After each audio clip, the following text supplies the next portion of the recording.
And then at the end, I will hand out brochures for each of you to take, which have the meditation instructions on them, so that you can take them home and use them. Very helpful for you in terms of following up what we're going to be doing. So, lasting happiness. Boy, powerful words.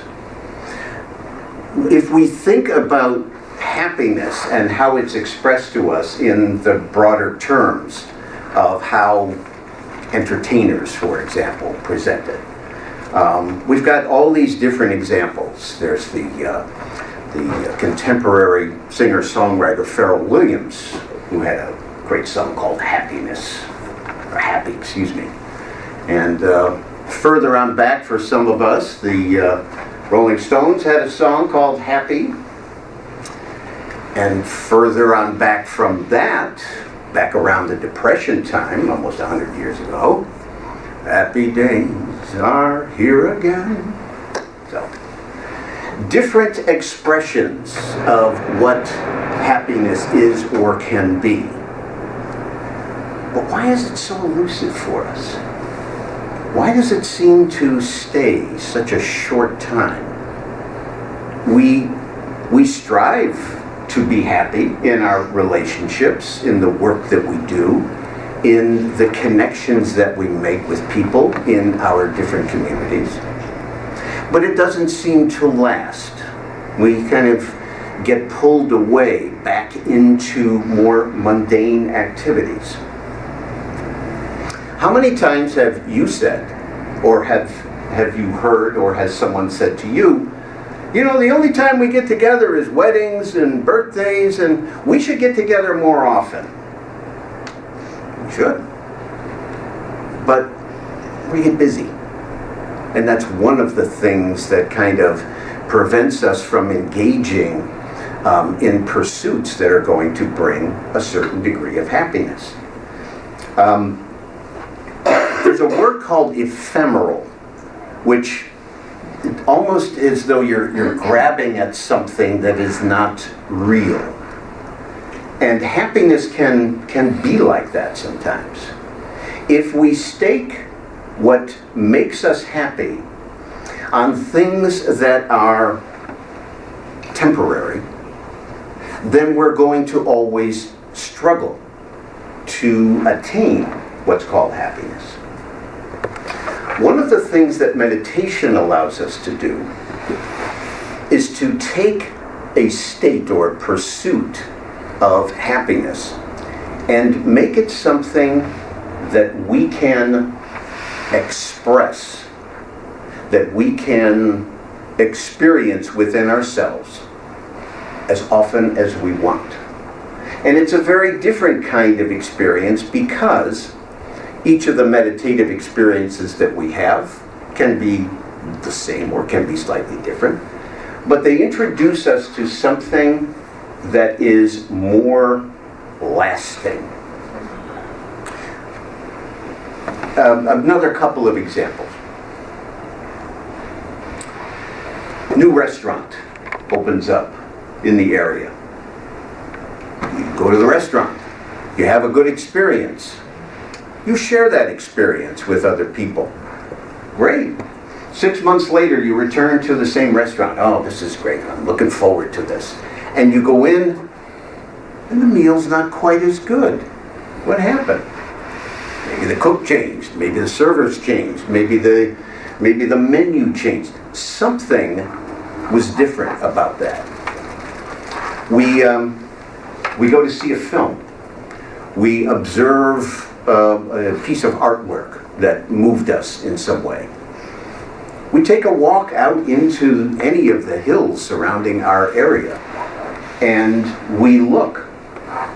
And there are elements of things being the same in them, in each of those experiences, and yet certain elements of them that are different. They don't bring us quite the same response. When we pursue happiness through external means, we find ourselves coming up short sometimes. And I have puzzled over this for a very long time. It seems that within our nature, we have some remnants of our ancestors from way, way back. And our ancestors were mostly concerned with survival. They were mostly concerned with, how do I eat today? How do I stay warm today? How do I take care of my children today? It was all kind of based around things, and there were hostile environments around them. And so there was always a degree of conflict. Somehow, that sense of it's only temporary and we always have to be on guard has stayed with us, deep within us. And so it's something that we recognize, something necessarily that we don't like, but is a part of us. And that part is that even in the happiest experiences that we have, we see elements of challenge. I don't want to say necessarily of negativity, but we have understood that these happy times don't continue. I contrast that as adults with any of us having the experience of watching a 6-year-old eat a freshly made cookie that came out of the oven. And the expression on the face of that child, because that child, in that moment, a cookie is everything. And it's delicious. And they give praise and they... Why? Why does it work for them, and why doesn't that kind of extended happiness work for us so much? It used to work for us. We were all kids one time. What happened? We grew up, things got complicated, but let's return to that child. That child in that moment, that cookie is the entire world for him or her. And as far as that child is concerned, he could eat another one, and another one, and another one, because he or she wants to stay in that state. It's great. Meditation, it's not like a cookie. But meditation allows us to return to a place of both simplicity and complexity. It allows us to return to a place, to revisit, if you will, something that we know deep within us that is a treasure trove, if you will, of wonderful, positive, warm experiences, and allows us to retrieve them and to live in those moments and understand that it's not out here somewhere. Those experiences, they're in here. We have them. We have them. Each one of us has, at one time or other, experienced some of those wonderfully deep and abiding experiences. But we've gotten busy. Life is complicated. It's not at all what we thought of when we were 6 eating that cookie sitting in somebody's kitchen. It's very different. And it changes, and we change, and the environment around changes, as I mentioned before. And within all of that change comes a certain degree of uncertainty, of things not being quite what we had anticipated, perhaps when we were younger. So it's not that meditation turns us back into children. Our younger selves are going to instruct us about something that perhaps we have forgotten. The sense of being in the living moment, in that living present. When we place ourselves in a meditative state and we're in that moment, we have the ability to experience things that are lasting because they're coming from us, because we're the architects. When we sit to meditate, we are the architects of that experience. We design it, we carry it out, we experience all of the things that we can possibly experience in that meditative state because we're in control of all of that. There are some times that control seems to be missing from things that we do or events that are taking place. But this is not one of them. This is one where if we make a conscious, single decision that says, I'm going to take this time and I'm going to meditate, then we have an opportunity to introduce to ourselves something that is lasting. So why is it lasting? Well, it's lasting because we can reproduce it. We can revisit it. There are many stories that are revolving around the concept of happiness. And the subject is studied by different august bodies in the world. One of them is sponsored by the UN. And it's called the World Happiness Report. Anyone familiar with that? They put it out every year. Guess who won this year? Finland. 2018 winner, announced on March 20th, which, by the way, is World Happiness Day. Did you know that? So, Finland, and by the way, many of the other Scandinavian countries finished in the top 10. Norway, Denmark, Iceland, Switzerland, Netherlands, Canada, New Zealand, Sweden, Australia. Top 10. Where are we? Let's see. 18th. Dropped down 4 slots from last year. How many countries? 155. Wow. It's a study that has now been done for the last 6 or 7 years. They take a certain criteria of measurement of what happiness is.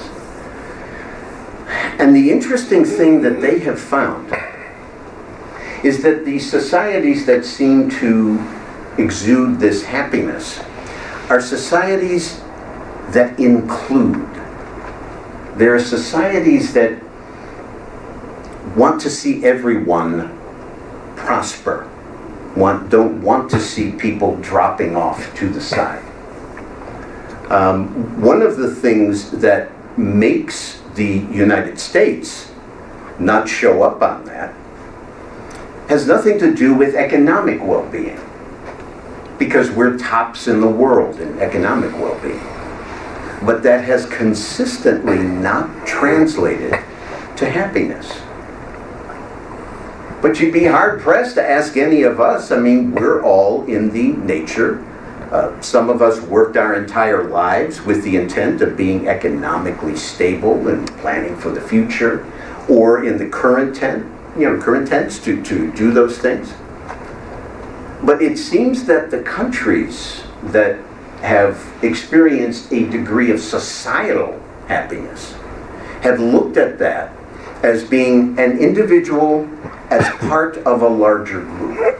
And that's what has defined happiness in those terms. And one of the things that we can achieve with meditation is to connect more to those kinds of experiences. Dr. Jeffrey Sachs, who's a a professor at Columbia who was one of the co-authors of these studies. And by the way, they're presented at the United Nations every year.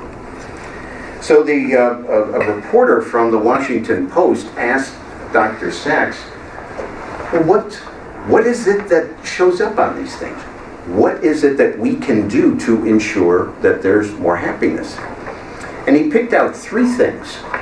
And the first one was meditation, mindfulness, the practices of compassion training, many of which have been incorporated on businesses.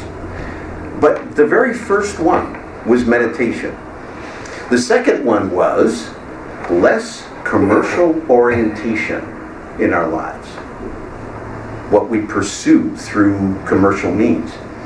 And the third one was giving and volunteering. So, if meditation is important enough that it is seen, and that sense of mindfulness is seen as a really worthwhile goal, then it's something that we can learn from, and something that we can say, okay, well, that's a general observation. What does that mean for me? How can I tap into that? What part of that can I play to bring happiness or more lasting happiness to me and to my family? And you'll notice that those things went from the kind of internal, the meditation, to the very encompassing, the volunteering sense. So if we look at what happens to us in meditation, the studies going back now 50, almost 60 years, have shown the medical benefits of meditation, of mindfulness training, of the ability to manage stress, to affect really dynamic physical changes in our bodies. We are really fortunate to be 40 miles from some of the most cutting-edge research on meditation and the effects on the body, and particularly the effects on the brain, because they do that work at Mass General, the Benson Henry Institute associated with Harvard and Mass General. They're doing these amazing things. I'll give you a couple of examples. There's a PhD researcher named Sarah Lazar, and she has formed a lab for meditation research based on things that she has found. This one I think you might find interesting. This project is a large study of the impact of meditation training on cognition and brain structure in healthy older adults. The study will address the questions: can older adults still experience the changes in brain structure following meditation that were found in younger subjects? Can meditation slow the normal decline that happens as we get older? That's a whole lot different than looking at meditation as being something that, was kind of secretly done. These are the top research facilities in the country, and some people say in the world. And they're looking at meditation not from a kind of a vague perspective. They're saying it changes our brain in a positive way. It actually slows down certain of the processes that would foster aging, as it has been shown to work in the areas of the body below the neck. So these are encouraging things. If we are pursuing something in the happiness realm, and we want it to last for longer than a birthday party, a graduation ceremony, a cultural gathering that we might have with friends and family. If we wanted to extend farther than that, we have the ability to do that. And what we can use is something that, interestingly enough, starts off as a solo experience. I make the decision that I'm going to sit and meditate.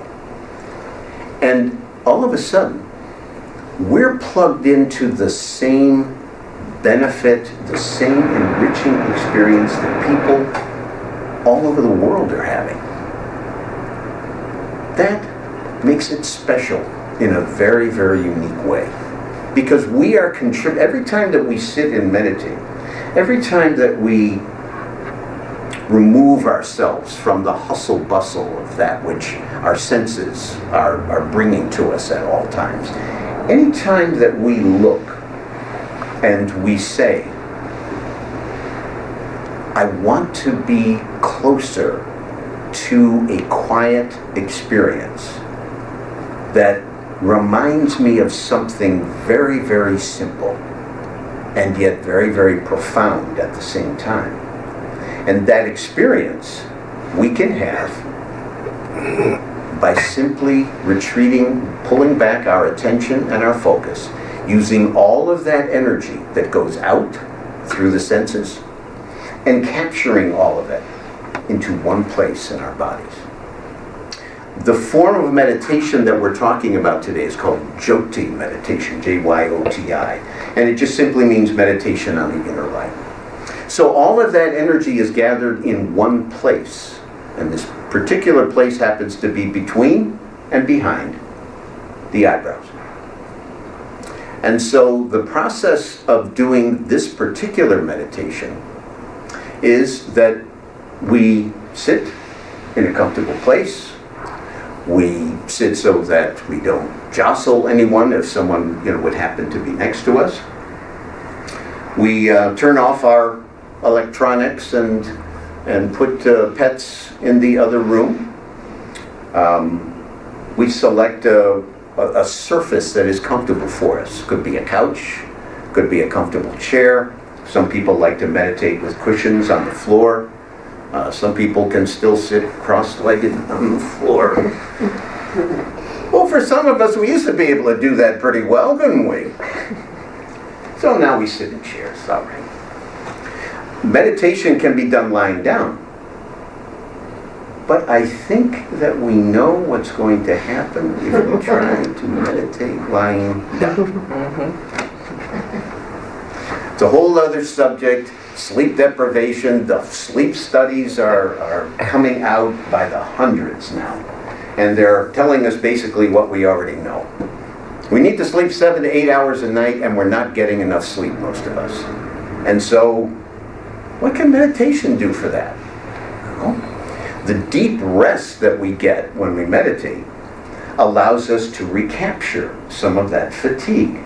Allows us to convert that fatigue into something that makes us more level, if you will, that takes away some of those ups and downs that each of us experience on a daily basis. When we do that, we recognize, hey, that's me doing this. That's not some outer directed thing. That's not some app on my phone that I can, punch up and tells me what to do or how to do it. That's me. And so the meditation that I'm speaking of is, we find ourselves a comfortable place, right? Chair in the living room, bedroom, wherever. Quiet.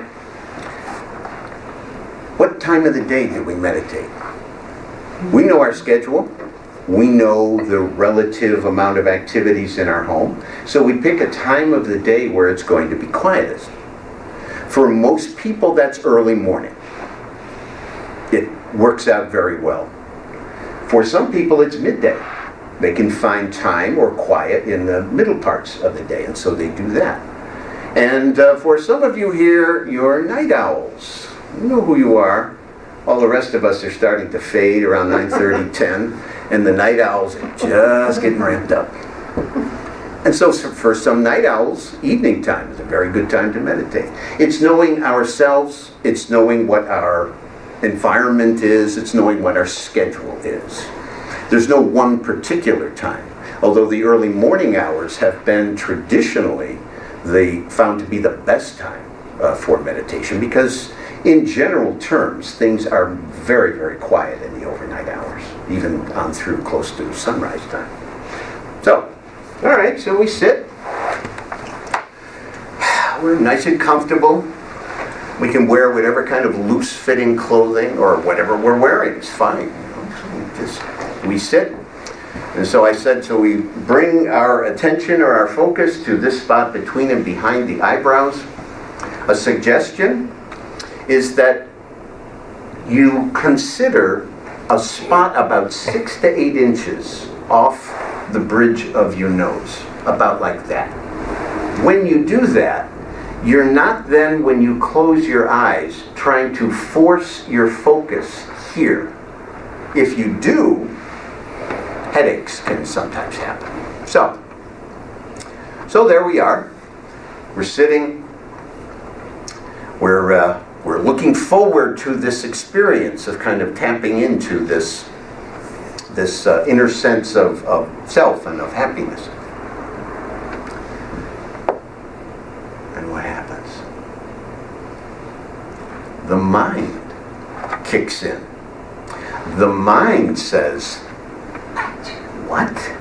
You want to sit? You want to be quiet? You don't want to think 40 thoughts at the same time? Nah, can't be. And so what do our minds do? Thoughts, thoughts, thoughts, thoughts, thoughts, over. Somebody somehow counted the number of actual thoughts that we have during the day. The number was astounding. And none of us need to know what that specific number is because it varies from day to day.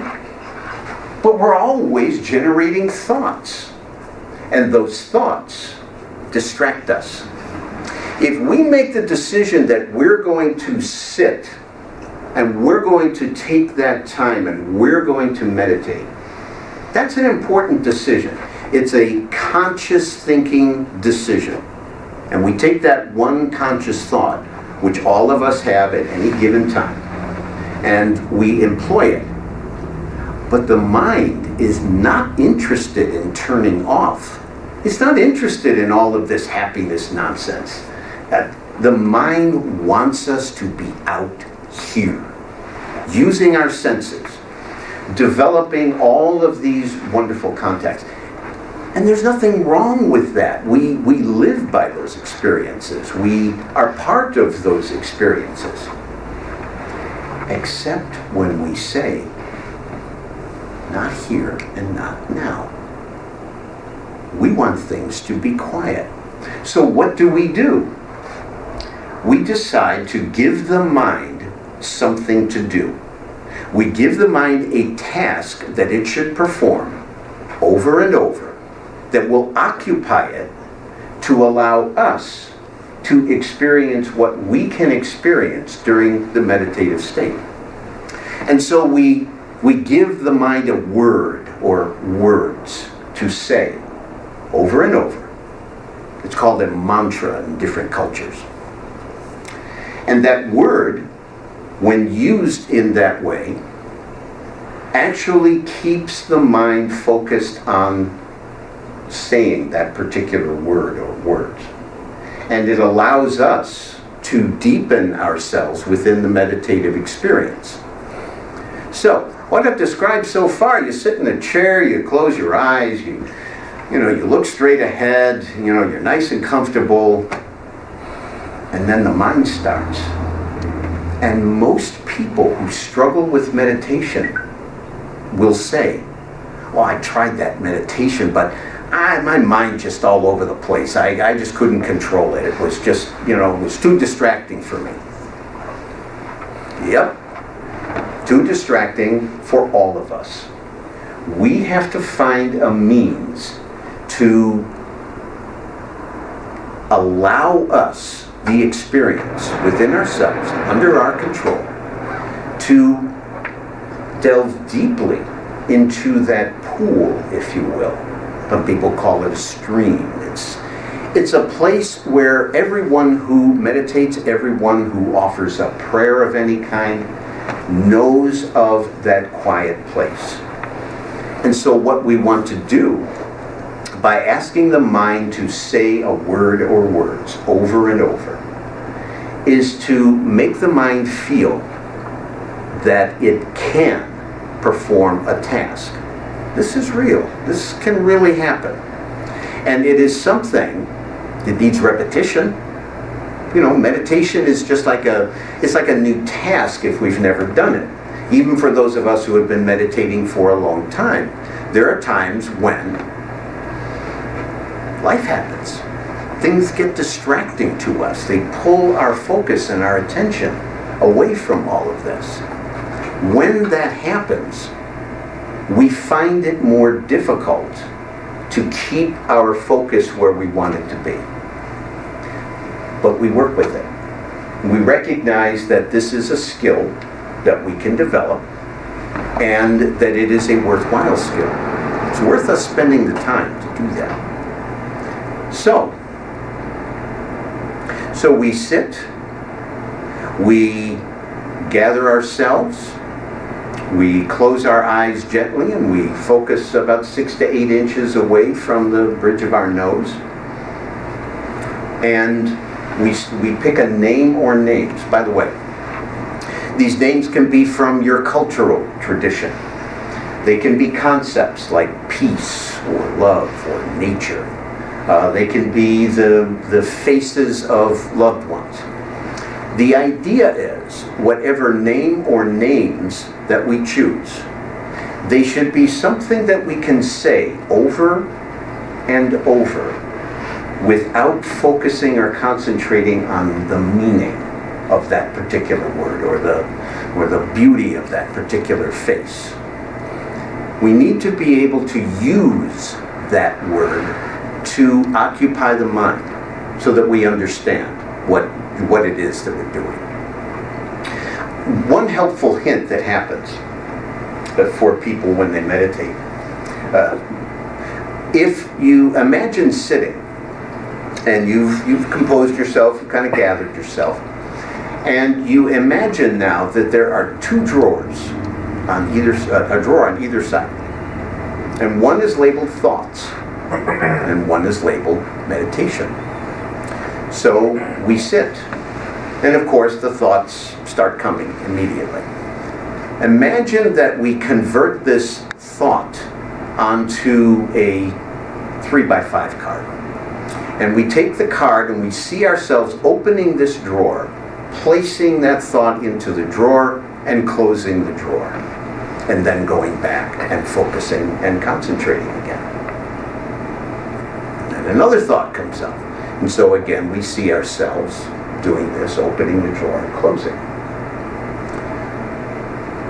When we have settled ourselves and our focus seems to be really clear, then we imagine ourselves opening that drawer labeled meditation. And that is a quiet, very subtle, very profound signal to the mind that we are going to meditate. It's an important step because in that process of control that I was talking about before, this is one of the most important ones. We're issuing a loving directive to our own minds, saying, this is our time to meditate. So in questions after some of the sessions that I have done, people have said,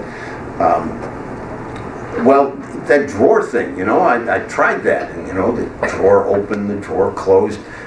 Sometimes I just spend all my time opening and closing the drawer. I can't get any meditation going. I know. It happens. And the most important thing about that process is, don't give up. This is worth it. This is worth spending your time.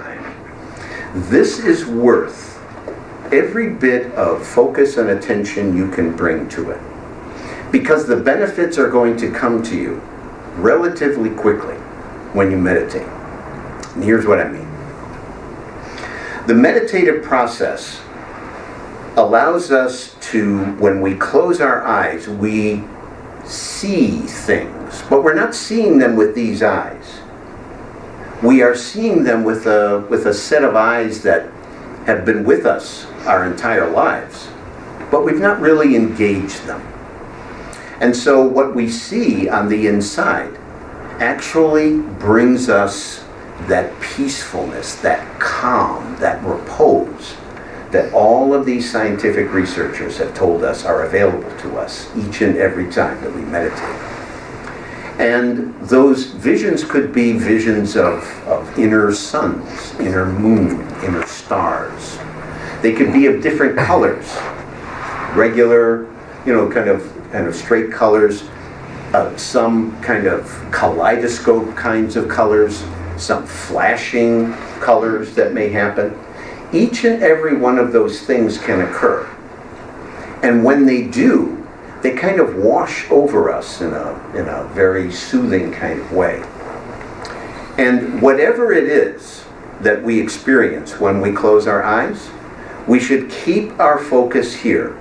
Our tendency is, if we see things out in the periphery, out here, we want to turn our head to see what it is because we're using these eyes. When we close these eyes, the periphery is as wide as we can imagine it. And what we need to do is keep our focus here, and our attention and our focus will bring that object right to us. And when it does, we will experience that sense of peace and that sense of calm. And by the way, that sense of rest that I was talking about. Some people have studied the effects of meditation on sleep and rest.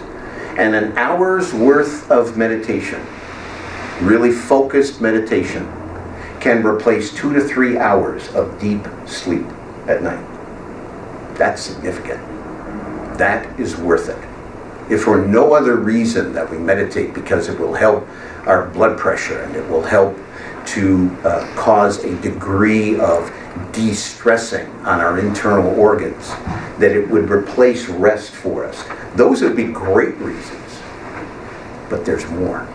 It's just a stepping off point to this real sense of repose.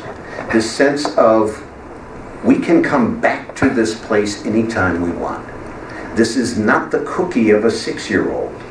This is the experience that we can revisit over and over anytime that we want and feel ourselves deepen as a result of that. That's pretty good stuff, especially since we're the authors of all of this. People have asked in the past, should I share my experiences, what I experience in meditation with other people? And it's strictly up to you. Some people like to keep those experiences private. Some people like to share them with others. Strictly up to you.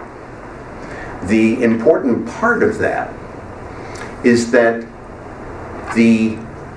we recognize that we are at one and the same time the authors of this experience, and yet we are the ones who are experiencing these things too.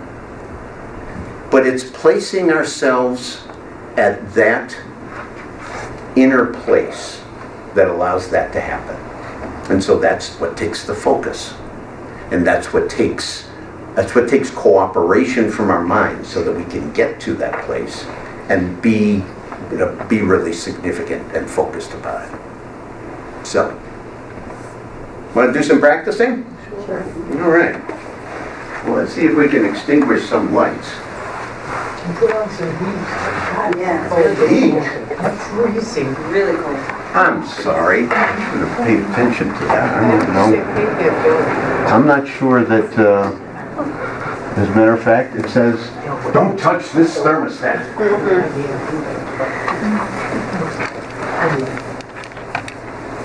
And maybe if we turn off some lights, it will simulate something here.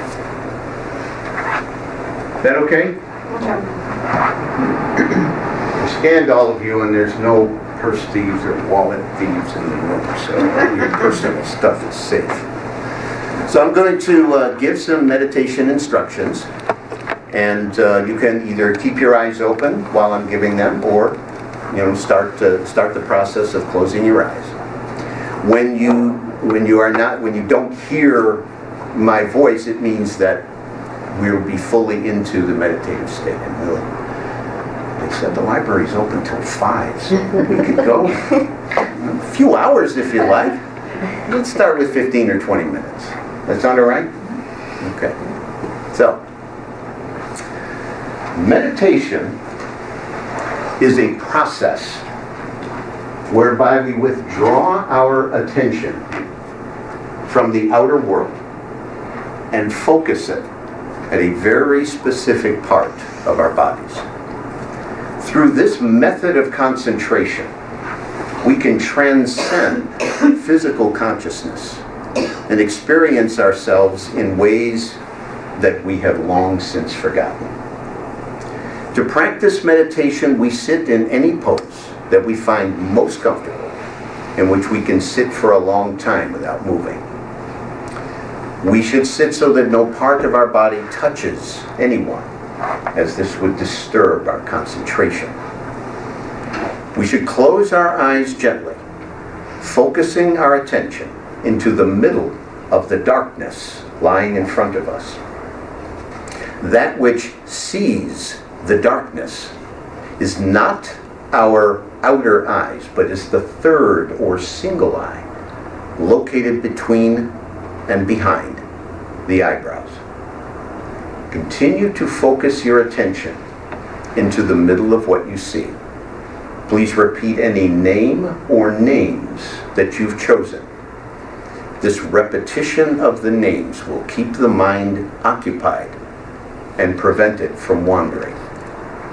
When light or any inner vistas occur, continue focusing your attention into the middle of what you see and continue repeating the name or names that you've chosen.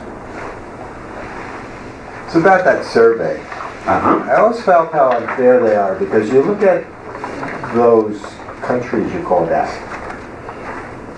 they're almost uniform in their population. They're places where people don't want to immigrate. The U.S. is probably the most diverse country in the world, which is our problem, but also our strength too. So I don't think it's necessarily fair to compare the U.S. to Finland or Iceland.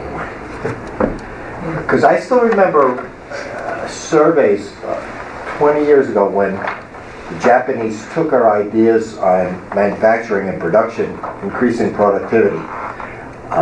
They talked about how the Japanese took our ideas and made them better, and they were more efficient.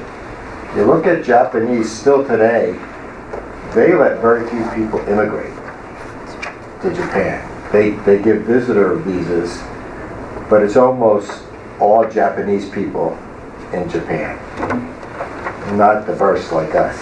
So I would bet, without going on and Googling this, I would bet the U.S. is the most diverse country in the world today. So it's not exactly fair, I don't think. An interesting point. This survey, we're off topic obviously, but this survey, I'm not sure if this was the first one. They also included a happiness quotient for immigrants, for people who come to each of the countries.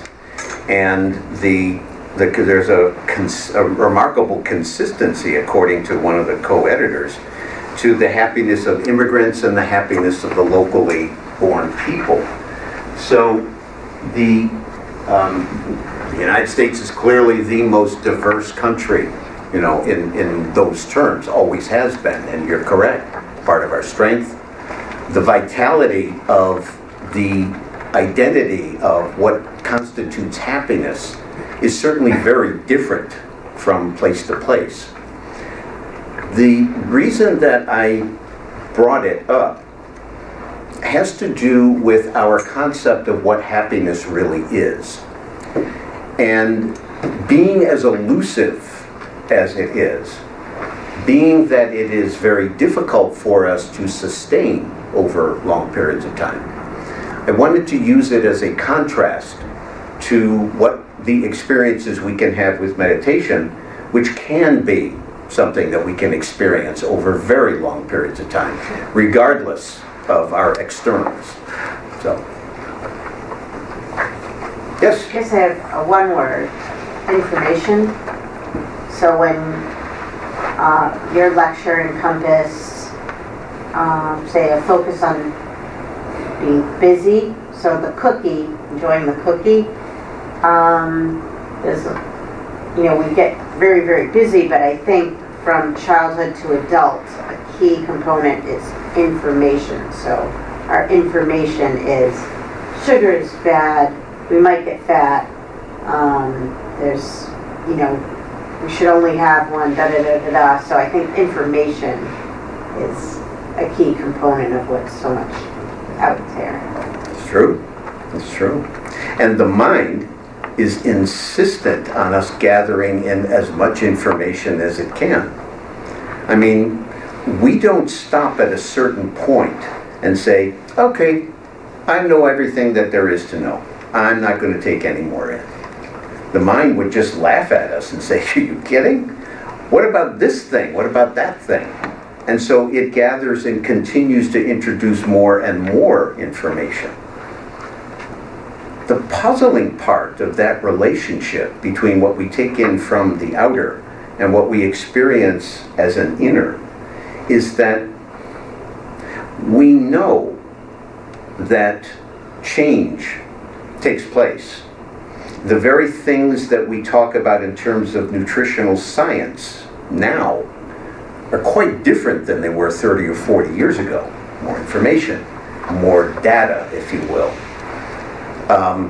The entire idea that we can ever put a wall up in our information gathering and say, okay, well, we know enough now, is something that the mind just simply won't tolerate. Because we're curious people. We are community-oriented people. We're very curious about different things. And that's kind of inherent in us. So the idea that we can draw from different experiences and yet come within ourselves and have very private yet very universal experiences at the same time, which we can do when we meditate, is a kind of a remarkable thing, because it really does incorporate both things. Yes? Yes. Excuse me. First of all, thank you, Dr. Hughes. Very nice talk. Appreciate it. My question has to do with your practice. You are a practicing chiropractor, I'm assuming. I'm just interested in how, I'm assuming that you incorporate meditation in your chiropractic practice. I would almost bet my bottom dollar on it. I'm just wondering how indeed you do incorporate it in your practice.